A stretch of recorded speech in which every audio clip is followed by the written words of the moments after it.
નમસ્કાર મિત્રો, રામદેવ પીર મહારાજનું સમાધિ સ્થળ રામદેવરા તો તમને ખબર જ હશે, પરંતુ શું તમને રામદેવ પીર મહારાજનું જન્મ સ્થળ ક્યાં આવેલું છે તે ખબર છે?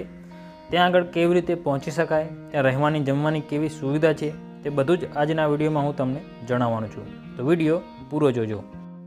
રામદેવ પીર મહારાજના જન્મસ્થળની વાત કરીએ તો રાજસ્થાનના બાડમેર જિલ્લામાં ઉંડુ કાશ્મીર ગામમાં આવેલું છે, કે જ્યાં આગળ અત્યારે ખૂબ જ વિશાળ અને ભવ્ય મંદિરનું નિર્માણ પણ કરવામાં આવેલું છે.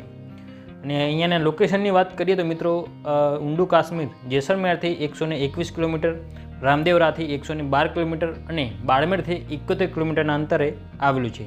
અને આ મંદિરના લોકેશનની મેં લિંક ડિસ્ક્રિપ્શનમાં પણ મૂકી દીધેલી છે, જેના ઉપર ટેપ કરીને તમે તમારા લોકેશનથી કેટલું અંતર છે તે પણ ગૂગલ મેપ દ્વારા જાણી શકો છો.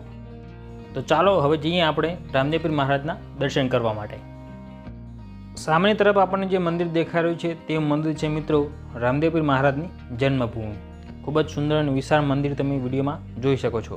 અને વિડીયો ગમ્યો હોય તો વિડીયોને લાઇક અને આપણી આ ચેનલને સબસ્ક્રાઈબ કરવાનું ભૂલતા નહીં.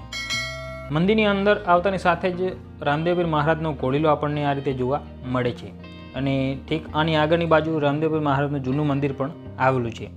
અને જૂના મંદિરની આગળ રામદેવ પીર મહારાજનો અખંડ ધૂણો પણ આવેલો છે, જે તમે આ વિડીયોમાં જોઈ રહ્યા છો. મંદિરની ઠીક પાછળની તરફ રામદેવ પીર મહારાજના પગલાં પણ આવેલા છે, જેના દર્શન તમે આ વિડીયો દ્વારા કરી રહ્યા છો. તો કમેન્ટમાં જય રામદેવ પીર લખવાનું ભૂલતા નહીં અને વિડીયોને લાઇક પણ ચોક્કસથી કરી દેજો. મિત્રો, આ વિડીયોમાં તમે જોઈ રહ્યા છો કે કેટલું વિશાળ અને ખૂબ જ ભવ્ય મંદિર આ લાગી રહ્યું છે. તો ચાલો હવે જઈએ આપણે આ મંદિરની અંદર અને કરીએ રામદેવ પીર મહારાજના દર્શન.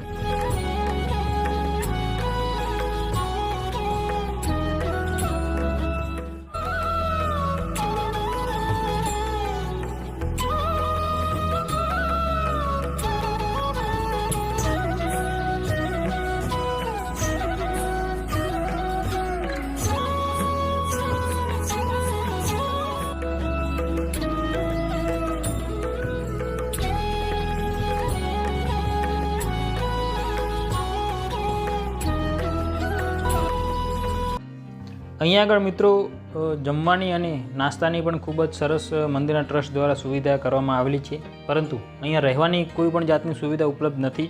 તો તમે જ્યારે પણ અહીંયા આવો છો તો આ વાતનું ખાસ ધ્યાન રાખજો.